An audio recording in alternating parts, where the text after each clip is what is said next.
Hello and welcome to another edition of Left-Handed with a Lot to Say. And that's lot with two T's, not one. I am your host, James Lott Jr., and I'm sitting here holding my left-handed scissors. I love these. They were given to me on Left-Handers Day. They make my life so much easier. And we're here on the Left-Handed Podcast talking about left-handedness. That's all we talk about, folks, without anything else. My guest is someone who is a person on JLJ Media. He has been a co-host on several of the shows that I do here. And he's also an author, and he's been around for a long time. And I just a friend of mine who's creating content like I do, and he's left-handed. And that's what we're going to talk about, him being left-handed. My friend, Gerry Waggett. Hi, Gerry. Hey, James. How you doing? Good. So left-handedness. Okay, now I started this podcast because I'm left-handed. Really, left-handed. My mom said, just try a podcast. You talk about being left-handed. I go, I should. Well, it's done much better than I thought it would do. There are a lot of left-handed folks out there who are like kindred spirits. So my first question to you is, when did you realize you were a different hand than other people? Like, when do you remember cognitively knowing that you were left-handed? It's kind of funny because I don't think I ever didn't know. You know, it's one of those because my brothers were also left-handed. Oh, what? Oh, okay. Yeah. In fact, I have three older brothers, no sisters. All of us were left-handed. My oldest brother, the nuns changed. They do that, yes.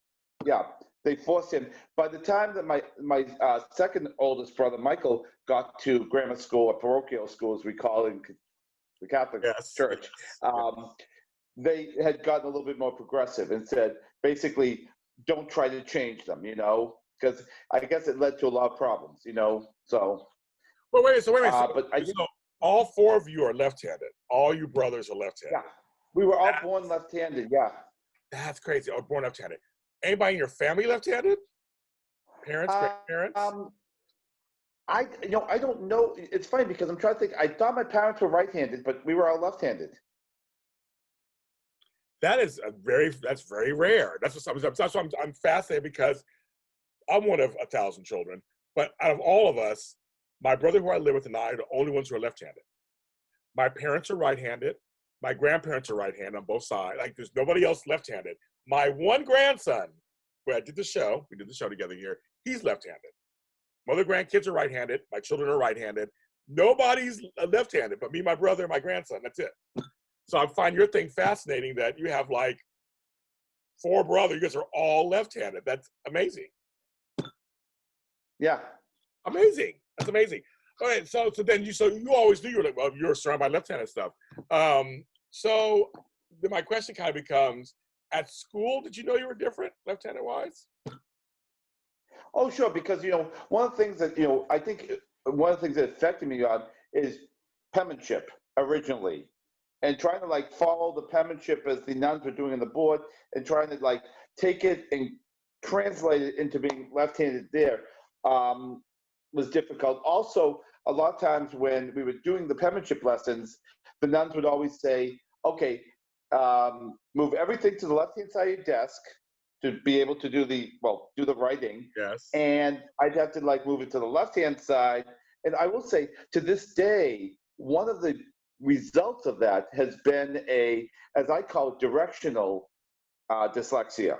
Okay, because literally, when you are driving the car, if you're ever driving in the car with me and you're at the wheel, because I don't drive, okay, as I told everybody who drives with me, don't listen to what I'm saying. Look at my hands, because I'll like say, okay, take a left-hand turn and point to the right, and the hand knows what I'm doing. And sometimes I will have to like bang on the right-hand side of the door, and sometimes actually it's almost a stuttering type thing, is where I can't even say the word left. And sometimes I'll go here, and like sweeping my arms. Wow. Because left and right, when I'm giving directions, I'm bad at it. That's very interesting. I feel like I've heard that before with somebody else. I feel like I've heard that before. Yeah. Okay. You say it's interesting. My father had other terms for it. Yeah, I'm sure. Some more stuff that you say, yeah, more colorful, I'm sure. But I find yes. I find it interesting. Okay. Now, then you also know the whole thing of when you go to a restaurant You go somewhere and sit next to somebody. You know the whole thing of, I'm left-handed, I can sit at the end. I mean, did you do the same thing also? Or your brothers, you guys sitting all next to each other. I mean, it's like, it's so easy. Yeah. It wasn't really a problem because of with the placement with my brothers at the table, because I was always next to the left-handed brothers, so that wasn't a problem. And my father would be like at the head of the table. My mother would be across from me. My other brother, who was been turned into a right-handed person, in fact. But I'm trying to think, is like, I know I hold my fork in my right hand and my knife in my left, and Okay. when I'm cutting. So yeah. So so that way I'm like right-handed. Although interestingly, when it comes to like bowling or throwing a ball, I'm right-handed. Me too. And mainly I'm left-handed when it comes to writing. Me too. Bowling, I'm right-handed. I bowl right. When Yeah. I play baseball, I bat left though. I'm a lefty. But when I do bowling, it's easiest with my right arm. Yeah, it's but it's when it comes to writing. Although it was funny because a couple of years ago, I took a class in cake decorating, and I could not figure out which was the correct hand to use for trying to and finally, it got me like so upset that I didn't go back the next week. I just said, okay, this isn't for me. My mother was an amazing cake decorator. I said, I can bake a cake that tastes good, but you're never going to get these beautiful roses around it. So you'll have to live with like that. Well, Jerry, see, the problem for me, I'm gonna say I'm very visual. So when I took crocheting, I couldn't learn from a right-handed person. I had to get a left-handed person to teach me how to crochet. Because the way they Okay. hold the needles, like almost what you're saying, what you're it's just like, how do you, they go, do the opposite. They can't do the opposite. That's not how our brains think. It's not the opposite. It's just that I'm looking at you and it's like, I can't get it. So when I have a left-handed person show me something, I get it faster. I'm basically mirroring or mimicking what they do. So I think your problem was that you probably had a right-handed teacher. It wasn't really working out for you. Right, yeah, because actually, and when I was trying to explain the problem with the cake decorating person, her response was, "Well, just pick a hand and figure out which it is and go with it." Exactly. It's like, well, yeah. I don't know. They're not sympathetic to left-handed people in the world. They just aren't. It's bugs. Yeah. Yeah. So no, I mean, yeah. So I when it comes to learning stuff, I have to like watch people who are left-handed, and really I can get it much faster than a right-handed person. I just know for me that's just like putting things together, anything like that, using my hands, because my hands I get tied up. I don't know. I'm watching something like, I don't know what that. I can't follow that. What does that mean? That bug like you gets frustrating. It gets frustrating. You just go whatever. Now, being left-handed, do you notice other left-handed people? No, actually, I don't. That's what's really funny. I don't like. We were talking about this with Dick. You and I, because we were talking in terms of General Hospital last week with Alexis Davis. Says, "Oh, I hurt my wrist and I'm left-handed." I said, "Wow, oh, she's left-handed." And you said, "Oh yeah, I picked up on that right away." I thought I was an observant person, but I never pick up on people being left-handed. You don't really like, you don't see somebody all of a sudden okay, like here's an example. So you're checking into a hotel or even going to a grocery store or whatever, and they hand you something. I notice when I watch them write, I'll see they're using their left hand. I go, oh, you're left-handed too. I mean, I think it's just, I always notice it wherever I go. I notice it. No, I don't. I don't know why, but I just don't notice when people are writing left-handed or right. Oh, I will say this. What is interesting about writing left-handed versus right is that in the early years when I was teaching, this is back when I was teaching high school versus college, and we used to have the chalkboards. I would write on the chalkboards with my right hand. Oh, okay. Yeah. As opposed to like the left. I'm like, okay, I don't know why, but that's just the way I do it. I'm like, can I do that?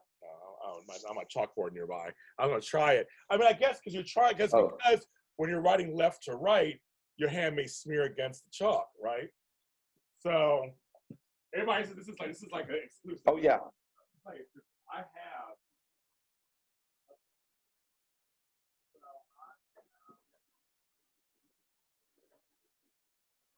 Okay.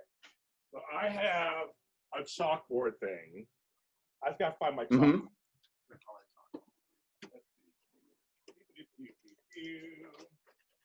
Chalk. I got chalk. Okay. Okay, kids. I'm gonna try something. Okay. So I got a chalkboard. And I have some chalk. I've never written my right hand. I've never done it before. But I see why you did it. Because you're trying to probably not smear the letters, right? Or whatever the words are, right? No, actually, honest to God, I don't even. At one point, one of my students pointed out, didn't even occur to me that I was using my right hand to write on the chalkboard, but my left hand, when I was like writing things down, it was actually one of my students who asked me why I was doing it that way. And I'm like, wow, I never really thought of that. But okay. yes, I have my right hand. This is so hard. I can't. I guess it's a little easier than if I was writing. So I guess it's a little easier than if I was writing with the pen. yeah. Okay, this is a first, folks. It's not the greatest, but it says James. But it's like I can sign my name. I don't know what to do. I'm like, how do I sign my name with my right hand? Not bad. Not bad, actually. I've never, okay, so this is a first on the show. That's not bad, actually. Wow, Gerry Waggett. Interesting, okay. Okay, Yes. that's very interesting.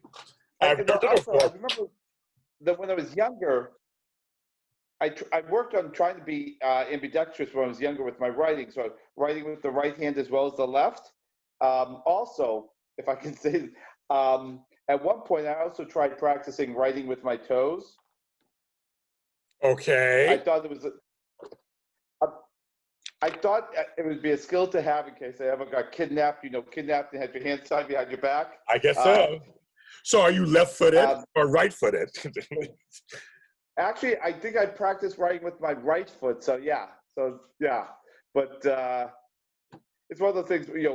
When you're younger and you're like bored during the summer, what can I practice doing? Here, let me see if I can practice. Because actually, before the arthritis kicked in, I used to actually be pretty good with my foot. As I would open the refrigerator door with my foot if I was holding groceries or something, and I could pick up pencils and pens with my foot.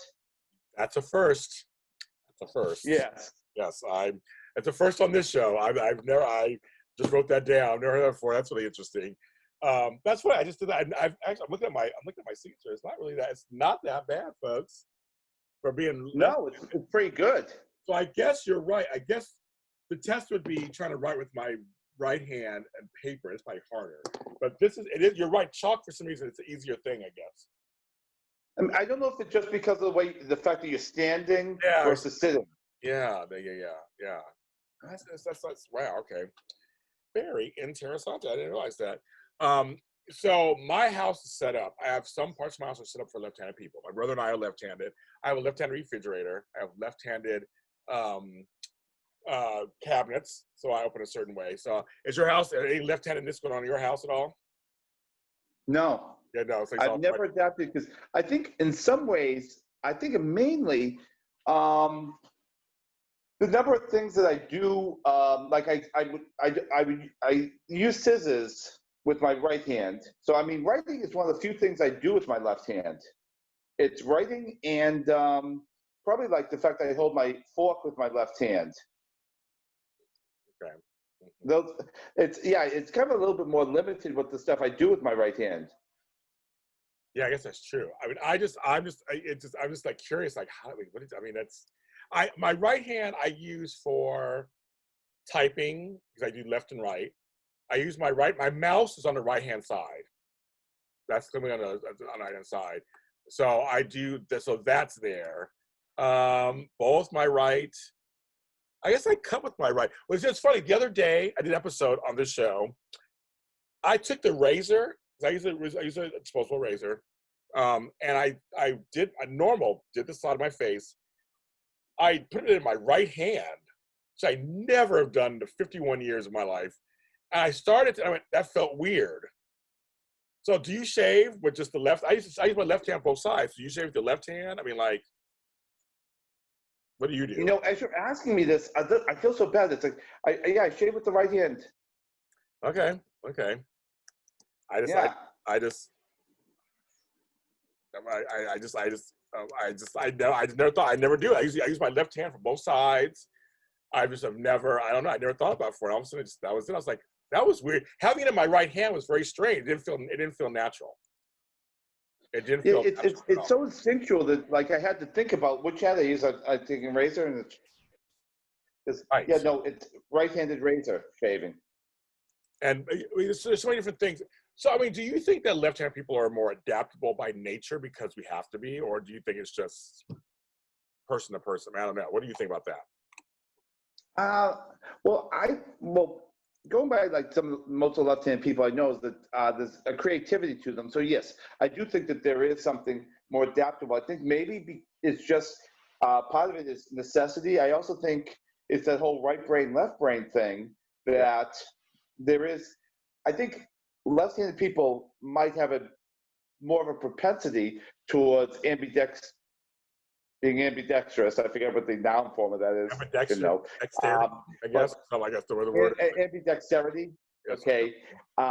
Yeah. So I think that maybe there's something about the brain and being creative that you use both hands. Is because the thing is, from what I've heard, is that people who are right-handed, like right-handed with everything, but people who are left-handed, it's almost like nobody's left-handed in the same way. No, right. Right. So then, I think that maybe, it's just a case of you do kind of develop, let me try this way, let me try it that way, and go with what feels comfortable. Is if you're right-handed, you just go with being right-handed, all the time. Yeah, it's interesting. I know it's so interesting. I'm like, it's just things that I take for granted that I do with my left hand all the time. And occasionally a right. Yeah, on this show we talked about being right-footed or left-footed and what that means. I kick with my left, some kick with their right. I guess that's what people are. We are diverse within our left-handedness. I think we are. That's what I'm learning. Yeah, we are kind of different, everybody is left-handed their own way. Yeah. That's interesting. I never really thought of it that way, but I guess it is. I guess everybody's just they're left-handed in their own way. What are some last thoughts as we kind of end the episode? What's the last thoughts about being left-handed you have? Like, what are any last thoughts about being left-handed? Do you get some special? Is it a club? What's going on for us, do you think? Yeah. Yeah. Oh, I lost somebody vocal. Oh, okay. I was saying, what do you think about being left-handed? Just last thoughts. What do you think about being left-handed? Like, is it a club? Are we special? What do you think about us lefties? What do you think about us? Okay. Well, one of the things that I think that being left-handed is one of the advantages I've had being left-handed is I think it really has played a huge role in being a writer for me. Okay. Okay. Because what a lot of people are very surprised to find out is that even though I like majored in English in college and I became a writer, I was actually better at math in high school. Wow. Okay. And I've heard that math is more of a right brain function, which leads to left-handedness. And I was actually like the thing is back I said when I took my SATs back 40 years ago, I got 700 in math and only a 650 in verbal English. And people said, "Why did you go for math? There's more money." And I said, "Yeah, you're right. I probably should have." But I find that when I'm writing, there is a certain level that math, I find myself being almost mathematical when I sit down to do some writing, okay? I like to know the word count. And it's funny because that's what my students always ask me, okay? I just assigned a paper today to my college freshman class, and they always give me the same question: how long should it be? Now, my joke answer is I stretch out my arms and say, this long. But I find that, they need to have the structure of like a page count or a word count, okay? And I remember that like when I first got assigned a lot of my books, I would, they would say, okay, I get the contract and said 50,000 words, okay? And I usually had like a couple months to write it. I said, okay, that's, 1,000 words a day for almost 2 months. And I figured out that way. And just to have those types of mathematical constraints helps me. It's just also when, you and I had been working on the very short fiction book we were doing together, and to suddenly have the constraint of saying, okay, under X number of words was You very asked, good. And they asked sometimes you to work when, out. You did. right, and so I just, having those mathematical constraints, I find there's something freeing in it. And sometimes when, like, I'll say, okay, 250 words or less, I will really work to hit 250 words exactly, because the way my mind works. That's so funny. I love it. It's also, there's also, I think, in some ways, a mathematical, almost musical mathematical quality that I try to achieve with the writing is to achieve the flow. And I'll read a sentence, I'll say, you know what? The sentence needs 2 more syllables somehow. And that's important. And this also factors into when I'm teaching writing to my students. And I'm trying to say to them, okay, when having them structure their essays, and a lot of times, a lot of persuasive essays, I say, okay, let's think of this in mathematical terms. You want 4/5 of your essay to be proving your point, and 1/5, 20% of your essay should be coming up with potential arguments to knock you down, and knocking down rebuttal arguments. So I'm setting it up in mathematical terms always. Or like when I'm telling them about putting together a paragraph, I'll say, okay, you want one sentence. Think of your paragraph being 5 sentences normally. 1 sentence of a fact, 1 sentence of explaining the fact, then 2 to 3 sentences explaining how that fact proves your thesis. So I really think that there's a almost I don't want to say formulaic, because then you get into the idea of, genre fiction following a formula. But there is, I think, almost a mathematical equations I use to put together That makes sense. my writing. In fact, and when I was taking math problems, one of my favorite things in the world would be word problems, and figuring out, like, if Bill has 10 Right. apples Oh, and he gives half to Mary and then gives 2 to Bill, how many apples does he have left? I hate math, so you can have it. I am not a math person. I hate math. I was not good at math growing up. My kids' grandkids couldn't come to me for no help. I was no math, no. You can have it. Oh, but it makes sense. Really, I got to tell you that math homework for me was I approach math homework, and maybe this is, I think for me, it's tied into my left-handedness. I approach math homework the way that people would go for, like, the crossword puzzles or the jumbles in the newspaper. I'd actually do my math homework before dinner while watching Wonder Woman reruns on TV. And I love it. And my favorite story about loving math, it had to do with, I was in the hospital my senior year of high school for a couple of weeks. I was hospitalized after an operation. And I came my first day back, the night before I went back to school, I called up one of my fellow students. I said, okay, what are we doing in, pre-calculus? And it was parabolas. He goes, okay. So I read up on parabolas, etc. Go into class the next day. The teacher says, you're going to come for extra help today, right? I said, sure, yes, definitely. So she gives a quiz. I'm the only person in the class who gets 100 on the quiz. And she goes, are you coming for extra help? I said, do you think I should? She goes, no. And I didn't understand why she didn't like this. And somebody said, well, it's really not a great thing when the teacher finds out the only person who hasn't been to class is doing better than the students who've been to class. It's not good. Yeah, it's not good. No. But the thing is, I actually equate being good with math, because also I gotta say my whole family is really good with math. Okay. So I want to thank Gerry Waggett for being on the show and talking about left-handedness. Math is like something, I'm not into math, but I understand the correlation. When I worked on this book, he actually asked me the word counts. Now I'm thinking back, you did ask me that. I'm like, well, just under 200 and some words. So I want to thank him for being on the show. And he's on all kinds of stuff with me and JJ. We do a lot of collaborations together, so you'll see more of him coming up. And this show is on every streaming service platform, and we're on JLJ Media on YouTube. Everyone, please stay safe. We'll see you next time.